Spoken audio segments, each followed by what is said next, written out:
बालोद में चाकू लहराते युवक का वीडियो हुआ वायरल। दोस्त से कहा ले बना वीडियो, अब फरार। पुलिस बोली जल्द करेंगे गिरफ्तार।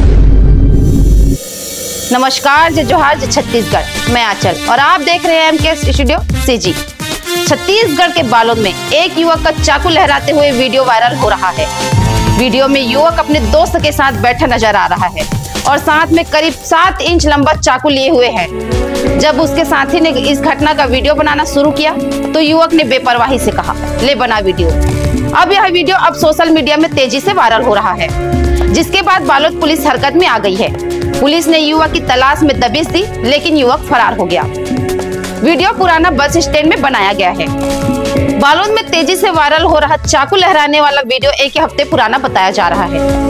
वीडियो में दिख रहा युवक कुर्मीपारा निवासी शुभान कुरैशी है, जो अपने पिता राजू कुरैशी के साथ कपड़ा दुकान चलाता है। यह वीडियो पुराना बस स्टैंड स्थित इलेक्ट्रॉनिक दुकान के सामने बनाया गया था। वीडियो शूट करने वाला भी उसका दोस्त है। टीआई ने कहा जल्द गिरफ्तार किया जाएगा। बालोद टीआई रविशंकर पांडे ने कहा कि वीडियो वायरल होने के बाद आरोपी फरार है, लेकिन उसकी तलाश जारी है। उन्होंने कहा कि चाकू लहराने और अवैध रूप से हथियार रखने वालों पर सख्त कार्यवाही की जाएगी। आगे अपडेट के लिए हमारे न्यूज चैनल एमके स्टूडियो में बने रहें। कैमरामैन भूपेंद्र साहू के साथ।